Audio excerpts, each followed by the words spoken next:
Novamente, irmãos, uma boa noite. Se não estiverem me vendo, também podem mexer com a cadeira e se posicionar da melhor maneira possível. Nesta manhã, irmãos, nós estamos diante da mesa do Senhor e é para cada crente um grande privilégio e também uma grande responsabilidade.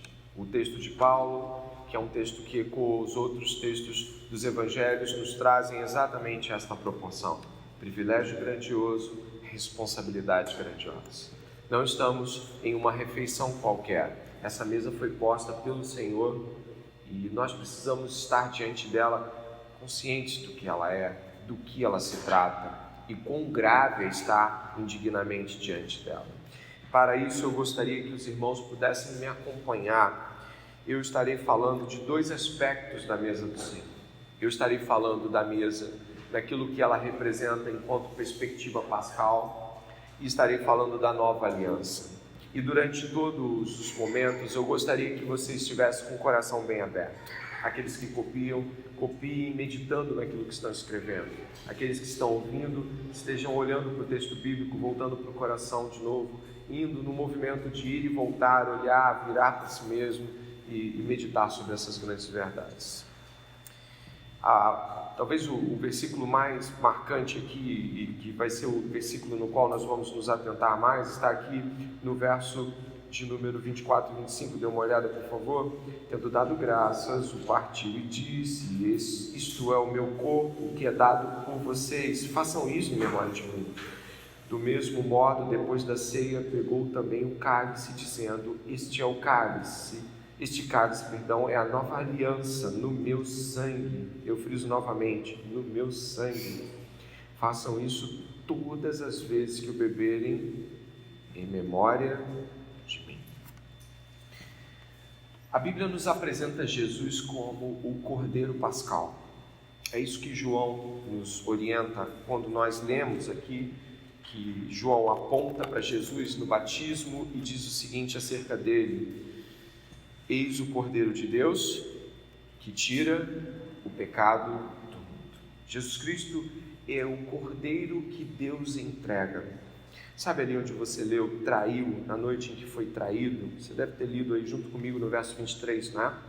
Alguns teólogos e comentaristas dizem até que é possível que não seja sobre a traição de Judas, mas Paulo talvez estivesse usando a Septuaginta, que é uma tradução da Bíblia hebraica para o grego, no qual Jesus Cristo, em Isaías 53, foi entregue por nossos pecados. Talvez Paulo estivesse dizendo isso também, mas não descartamos a hipótese de que de fato ele pudesse estar falando sobre Judas e a sua traição.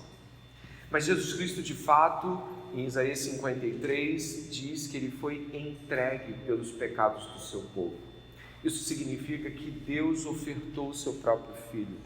Deus deu de si mesmo. Deus deu o seu Filho amado para que ele pudesse receber toda a ira de Deus que seria conferida ao seu povo que desobedeceu todas as coisas. Então, eu gostaria que você pudesse observar os dois textos de Êxodo, da qual nós vamos olhar agora também.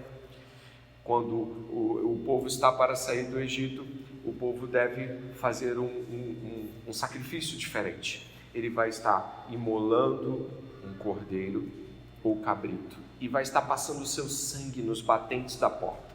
É a véspera da última praga. Nesta praga, todos os primeiros filhos do Egito morreriam. E se os filhos de Israel estivessem com o batente da porta, com o sangue marcando, o anjo da morte não levaria os primogênitos daquela casa.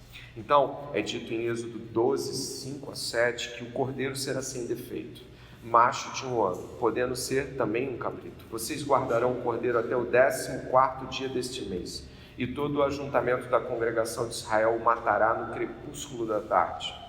Pegarão um pouco do sangue e o passarão nas 2 ombreiras e na viga superior da porta, nas casas em que o comerem. E diz ainda no capítulo 12 ao 4, porque naquela noite passarei pela terra do Egito e matarei na terra do Egito todos os primogênitos, tanto das pessoas como dos animais, e executarei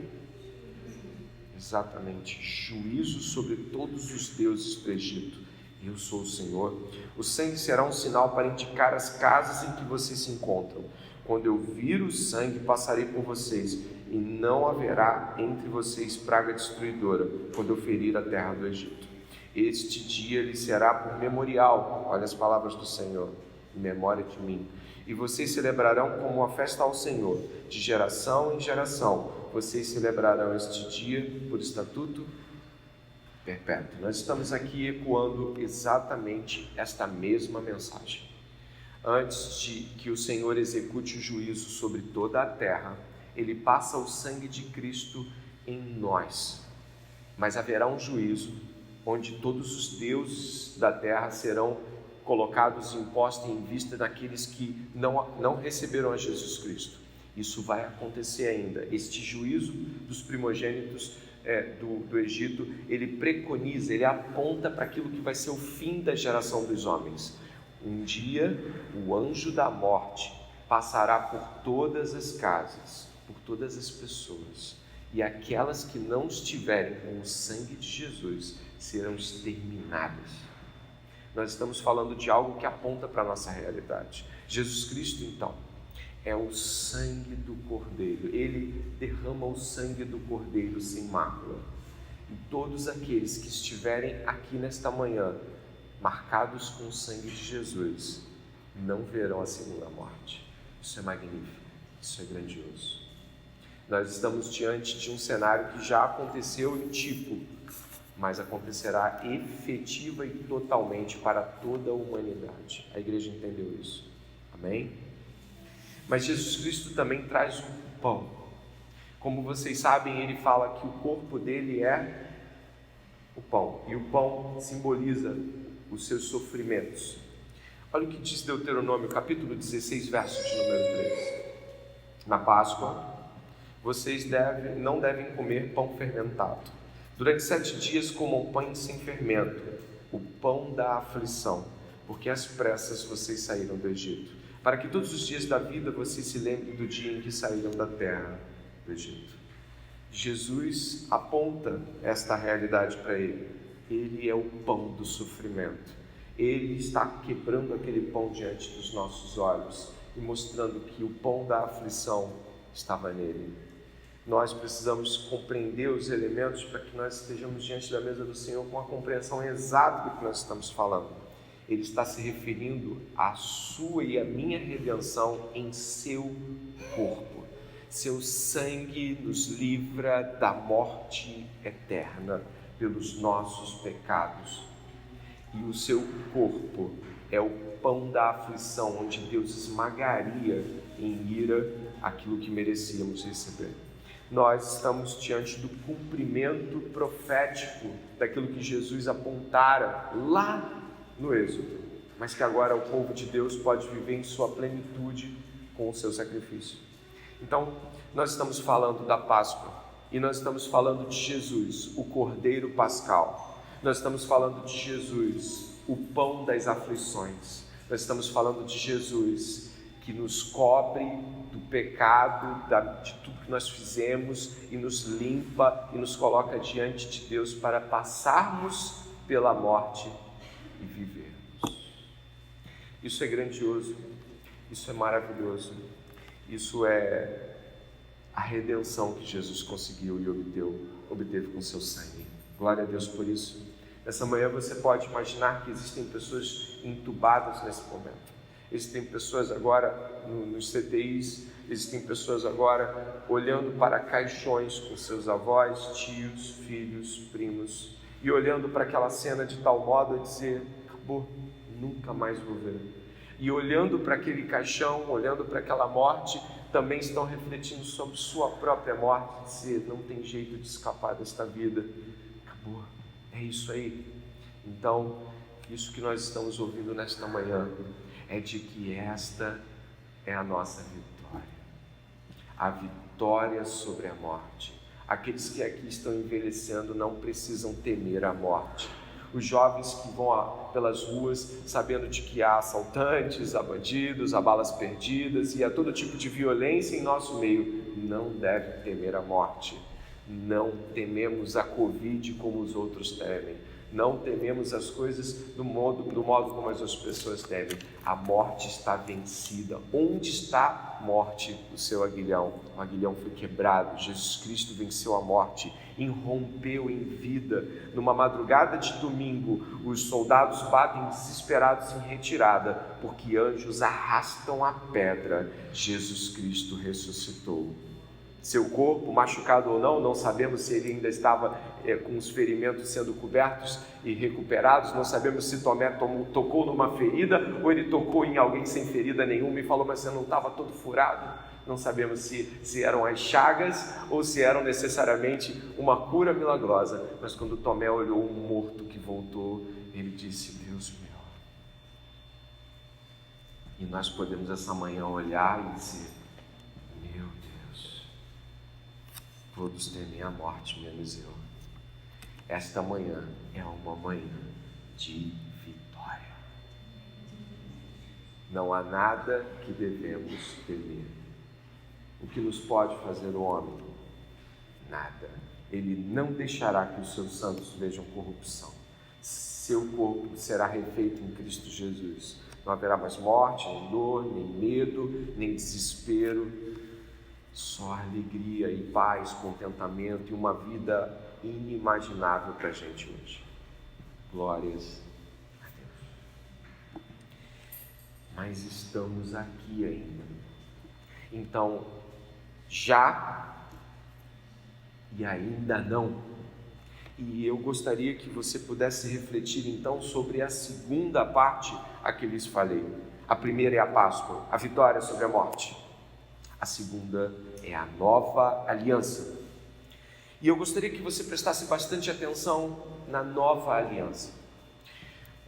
O apóstolo Paulo disse assim no verso de número 25: Este cálice é a nova aliança de Jesus, no meu sangue. Façam isto todas as vezes que o beberem em memória de mim.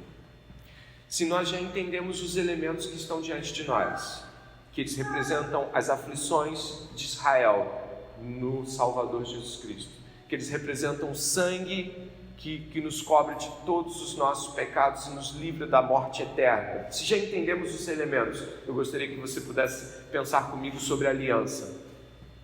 Eu gostaria que você pudesse entender que Jesus Cristo está falando de duas coisas ali. Ele não está apenas dizendo, estou ressignificando a Páscoa para vocês. Ele não está apenas dizendo assim, olha, a Páscoa vai ter um outro sentido para vocês. Ele também está falando de aliança. Para tal, eu relembro Êxodo 24, 7 ao 8, onde diz assim, depois pegou o livro da aliança e leu para o povo, Moisés, e eles disseram, tudo o que o Senhor falou, nós faremos e obedeceremos. Então Moisés pegou aquele sangue e aspergiu sobre o povo e disse, eis aqui o sangue da aliança que o Senhor fez com vocês, de acordo com todas essas palavras. Estamos também diante de uma nova aliança. E a palavra aliança na Bíblia, embora ela possa ter vários nuances, quando ela chega diante de nós no Novo Testamento, ela tem um aspecto, ela tem digamos, uma figura que passa a ser uma figura final. Mas por que eu estou dizendo que é uma figura final? Porque o livro de Apocalipse vai dizer sobre isso, e eu já vou mencioná-lo. É uma figura definitiva dessa aliança. Ela já aparece no Velho Testamento, mas ela é uma figura mais definitiva para essa aliança. Eu ainda vou com vocês a Jeremias 31, dá uma olhada aqui, onde diz assim, apontando para a aliança de Jesus. Eis aí vem dias, diz o Senhor, em que firmarei com a casa de Israel e com a casa de Judá. Não segundo a aliança que fiz com os seus pais, no dia em que tomei pela mão para os tirar da terra do Egito. Pois eles quebraram a minha aliança, apesar de eu ter sido seu esposo. Preste atenção nessa menção, seu esposo. A igreja é tida lá no Apocalipse como a noiva de Cristo. A nova aliança tem, dentre tantas figuras possíveis, uma que talvez traga mais densamente essa perspectiva de relacionamento de Deus com o seu povo: um casamento. Eu gostaria de refletir com vocês que então Jesus está falando da Páscoa e está falando da aliança de casamento com o seu povo. E estamos aqui nesta manhã renovando a memória da aliança. Nós estamos renovando o nosso espírito em Jesus Cristo e em sua aliança. Em particular, eu gostaria que você pudesse, através de algumas perguntas que eu vou te fazer, eu gostaria que você me respondesse aí dentro. Não precisa falar em voz alta. Você só vai imaginar e você vai responder ao Senhor com o seu próprio coração. Imagine que você tem um amigo, uma amiga que ama muito. Mas imagine que esta pessoa, você descubra, pelo intermédio de outros, uma gravação, que é alguém que finge fidelidade. É alguém que mente para você, fala mal de você, murmura contra aquilo que você faz, reclama de você. Imagine esta cena, imagine você descobrindo isso. Como é que é o impacto, né? Mas eu quero ir mais além. Imagine que você está indo almoçar com o seu esposo ou a sua esposa. Ele, ela, você marcou um almoço muito bonito na saída do trabalho. Você está imaginando a cena? E aí você vai na direção desse almoço. É num restaurante bonito, a mesa está posta, mas no meio do caminho, na parte da manhã, você descobre que o seu esposo, a sua esposa, está traindo você com várias pessoas. E está fazendo isso há bastante tempo. Algumas dessas pessoas são conhecidas seus próximos. Você recebe fotos, você recebe um dossiê. É só um ponto tópico de imaginação para que você possa imaginar a cena disso. E você está indo para encontrar-se com essa pessoa, sua mente precisa trabalhar agora. E você se senta à mesa com essa pessoa. Como você reage estando diante de alguém que vai olhar para você e vai dizer assim: você é único na minha vida, você é única na minha vida, você é tudo para mim. E aí essa pessoa vai de encontro à sua mão para pegar a sua mão. Como você reage? Está conseguindo? Como é o sentimento? É repulsivo? É de ódio? É de raiva? É de eu não acredito que eu estou passando por isso? Você acha mesmo que Paulo está falando de ceia só no capítulo 11? Você já leu a epístola toda? Se você for até o capítulo 5, por gentileza você pode fazer isso, você vai encontrar ali Paulo já lançando bases para os argumentos seguintes. Capítulo 5, verso 8, Paulo vai falar da imoralidade na igreja de Corinto, e ele vai falar assim no verso 8: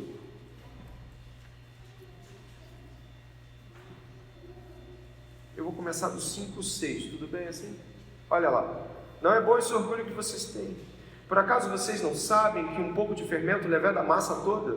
Joguem fora o velho fermento, para que vocês sejam nova massa, como de fato já são, sem fermento, pois também Cristo, nosso Cordeiro Pascal, foi sacrificado.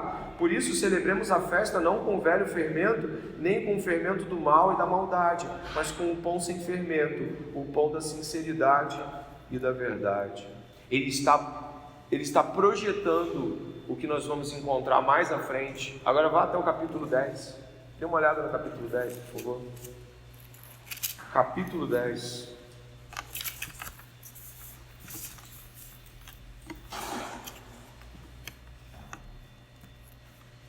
O capítulo 10, olha para mim, presta atenção. O capítulo 10 fala sobre, eu vou falar devagar para você pegar.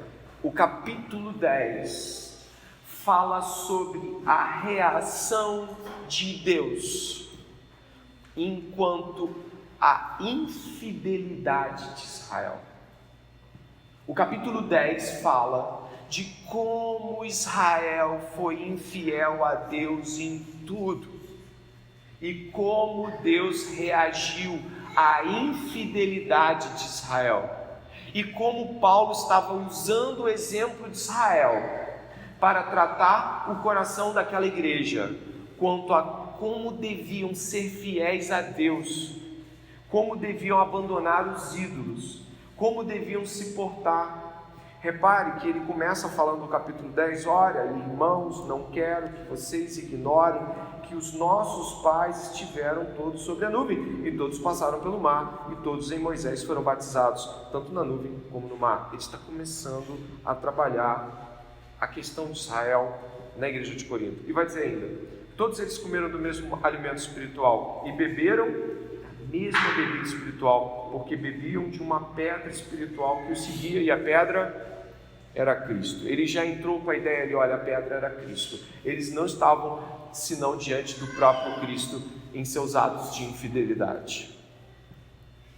E vai mais à frente, você vai encontrar ali no verso de número 7, não sejam idólatras, como alguns deles foram, conforme está escrito, o povo assentou-se para comer e beber e levantou-se para divertir, e não pratiquemos imoralidade, como alguns deles o fizeram e caíram mortos num só dia, 23.000, não ponhamos Cristo à prova, como alguns deles fizeram e foram mortos pelas serpentes, não fiquem murmurando, como alguns deles murmuraram e foram destruídos pelo exterminador. Estas coisas aconteceram com eles para servir exemplo e foram escritas como advertência a nós, para que o fim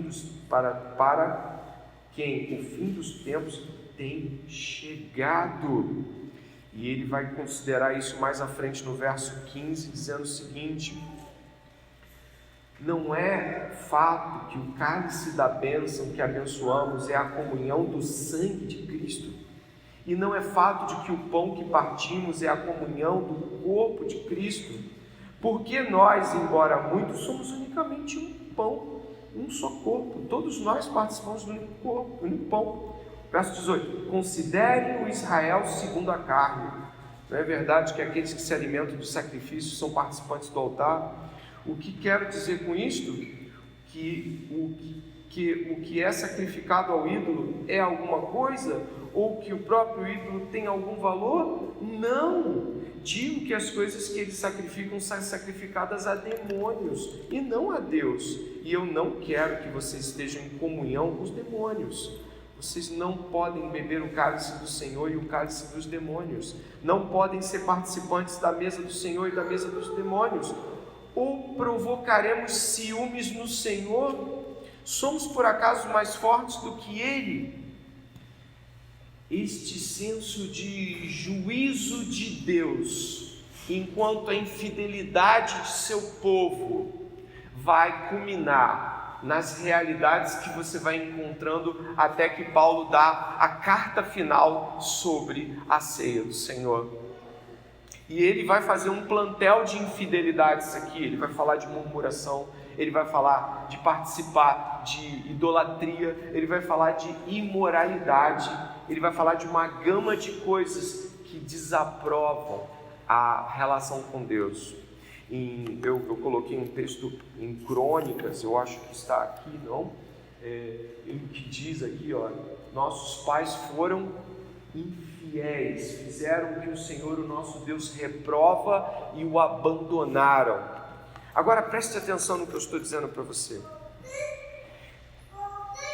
O que aconteceu com Jesus na cruz do Calvário simboliza a infidelidade de Israel.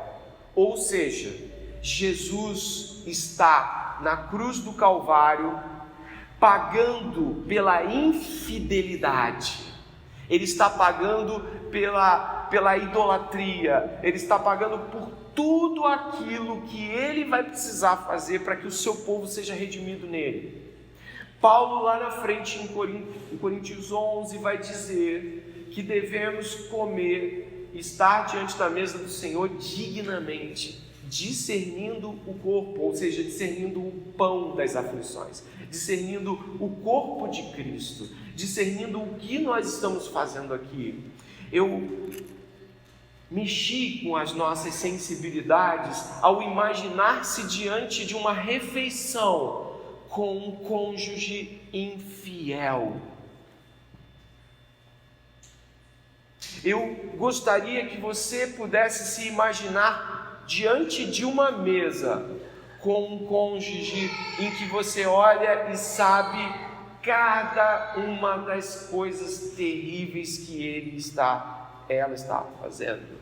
E como devemos estar diante de uma mesa como essa?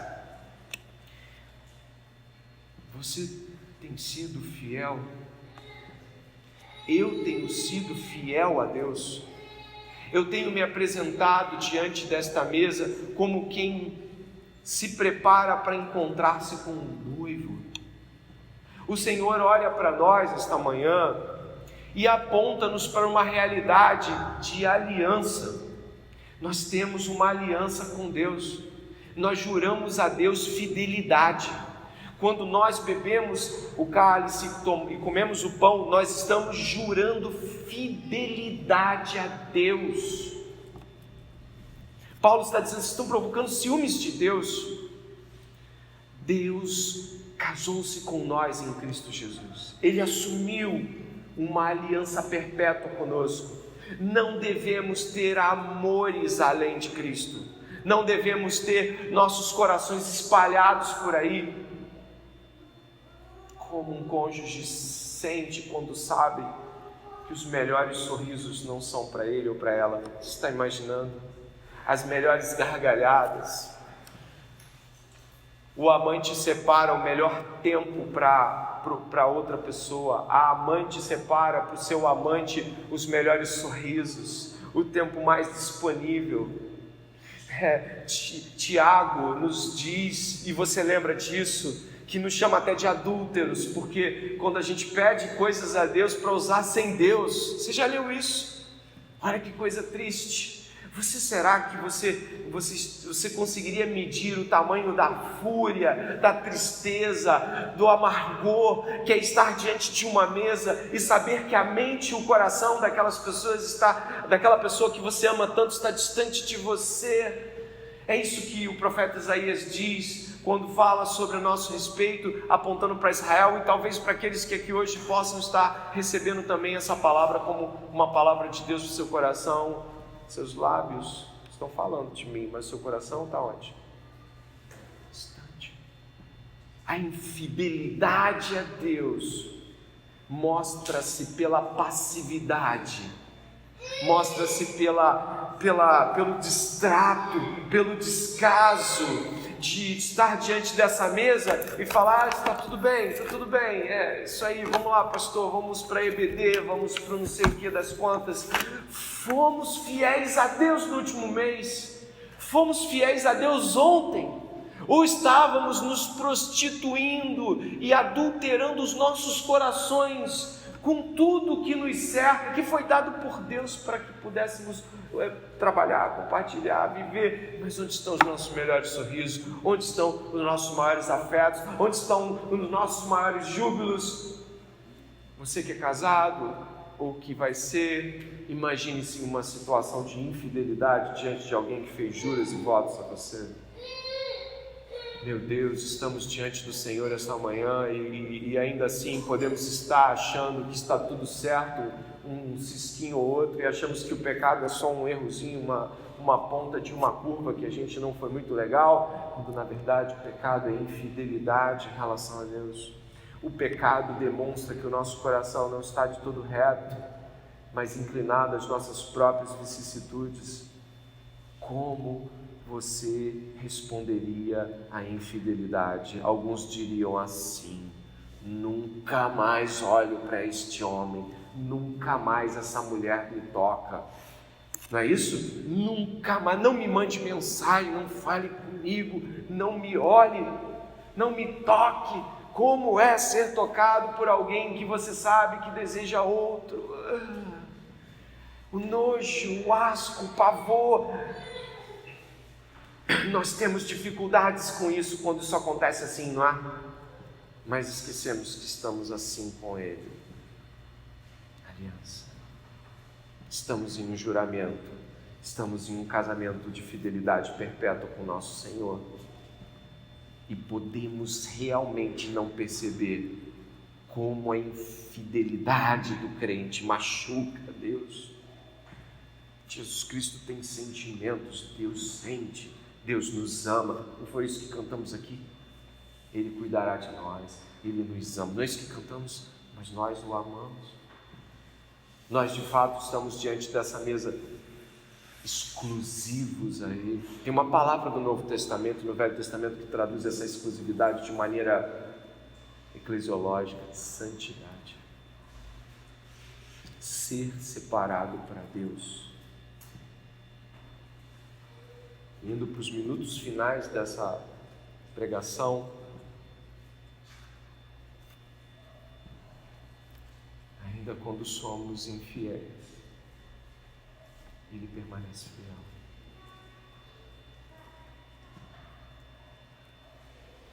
Ele nos compra com seu sangue. Somos como a mulher de Oséias, comprada depois de uma vida largada e desesperada. Ele casa conosco sabendo que seremos infiéis.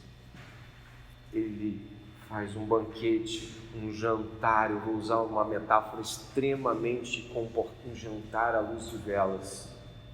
E o que Ele coloca diante da mesa não são coisas que Ele comprou no mercado, mas Ele coloca o seu corpo e o seu sangue.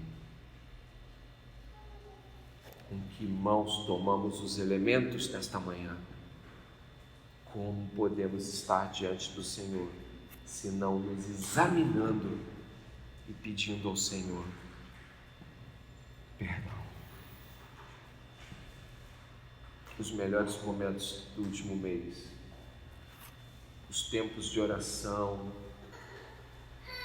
Senhor, eu ri muito mais com os filmes, vibrei muito mais com os atletas, esperei muito mais por encontrar as pessoas do que com o Senhor. Meu coração não foi de todo reto. É por isso que Davi olha para o céu e diz o quê? Pequei contra ti somente. Davi entendia o coração de Deus e entendia a sua infidelidade. E ele clamava nos salmos para que o seu espírito fosse renovado, para que Deus não se afastasse dele. Como alguém que descobre a sua própria infidelidade faz o quê? Como alguém que descobre que é infiel faz e se arrepende. Como é o arrependimento do infiel? Você pode imaginar, não? Não me abandone, me perdoe onde eu estava com a cabeça. Por quê? E aí o que a pessoa faz? Olha aqui, eu rasgo foto, eu jogo contatos fora, eu não quero mais. Não é isso que você faz? Eu não quero mais ver ele, eu não quero mais ver ela, eu estou fora disso, fora. Me diz o que você precisa de mim para que você possa confiar de novo em mim. É isso? Eu faço. O que é para fazer para ter o teu amor de volta? E ele não faz assim. Sabe como ele faz? Você está arrependido? Ele pergunta. Você diz sim, totalmente. Eu não sei nem como olhar para o Senhor. Eu te perdoo. Meu Deus. Com quem estamos lidando esta manhã? Que Deus é esse, meu irmão? Diz a palavra que Ele é fiel e justo para perdoar os nossos pecados e nos purificar toda a imundícia. Existem pessoas aqui nesta manhã que foram infiéis. Eu não vou ser general, mas eu começo pelo púlpito. Eu fui infiel a Deus nesse mês, muitas vezes. Muitas vezes preferi outras coisas, outras pessoas. Muitas vezes meu coração esteve longe de Deus. Eu não tenho nem dignidade para partir o pão e oferecer à igreja, mas eu peço ao Senhor perdão nesta manhã.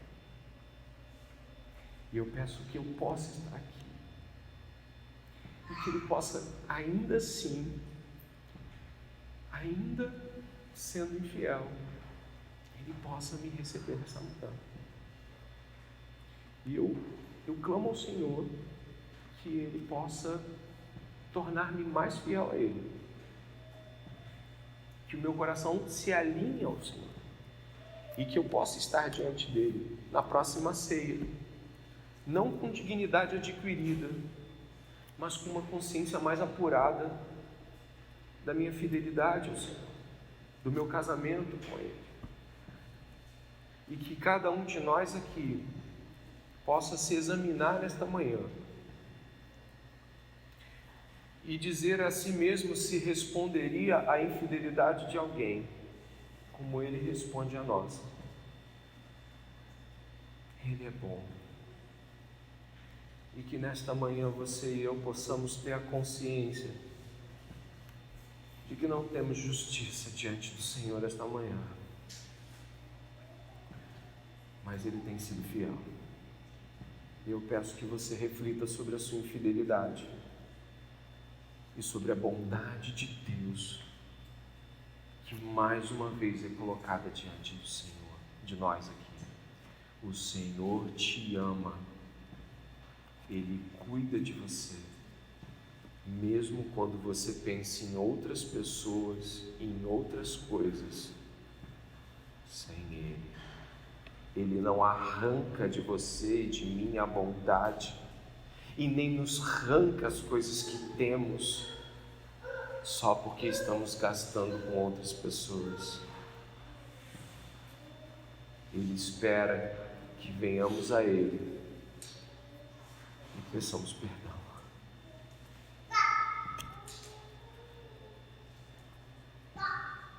Você consegue entender, né? E se você consegue entender, você consegue orar. E se você consegue orar, há uma chance para você esta manhã. Se você, assim como eu, é infiel, mas que essa manhã gostaria de se aproximar de Deus e pedir perdão, faça isso. Enquanto os músicos se aprontam, nós vamos orar. Em seguida, os elementos serão distribuídos. Senhor, nós não temos as melhores palavras. Estamos olhando para Deus, que nos aponta infidelidade nesta manhã. Nós explodiríamos diante de um cônjuge infiel. Nós devoraríamos com palavras um amigo e uma amiga que nos traiu.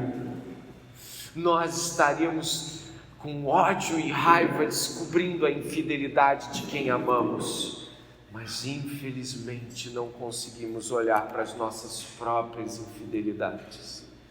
Infelizmente, Senhor, quando falamos de um relacionamento com o Senhor, o pecado não é lembrado como uma traição. Nesta manhã, talvez ainda cobertos de nossas mazelas, pedimos: purifica-nos, Senhor, limpa-nos, Senhor, perdoa-nos, Senhor, que o sangue de Cristo derramado na cruz do Calvário, que a aliança de Jesus com o seu povo, a aliança de Jesus com cada uma das pessoas, com cada um dos nomes aqui presentes. O Senhor sabe o nome de cada um de nós. O Senhor nos chama pelos nomes aqui nesta manhã. E o Senhor está mostrando para nós o quanto fere o Senhor a nossa infidelidade conjugal. Como, Senhor, nós somos pessoas que dão os melhores sorrisos, os melhores tempos, as melhores ideias para outros, para nós mesmos, mas não para o Senhor. Nosso zelo se esvai, a nossa aliança é profanada. Mas o Senhor trouxe esta manhã, Pai, misericórdia e graça. O Senhor nos deu essa palavra para que possamos estar diante de Ti como aqueles que se envergonham da sua condição. Perdoa-nos, Senhor. Perdoa-nos, Senhor. E enquanto estivermos tomando o pão e o vinho, nós possamos pedir a Deus perdão. Muitos perdões. Ainda com os olhos fechados, Pai, nós estaremos recebendo os elementos da ceia. Toca o nosso coração, Pai. Quando estivermos segurando aquele cálice e aquele pão, nós possamos realmente olhar para o Senhor e pedir ajuda, muita ajuda, muito perdão. Em nome de Jesus.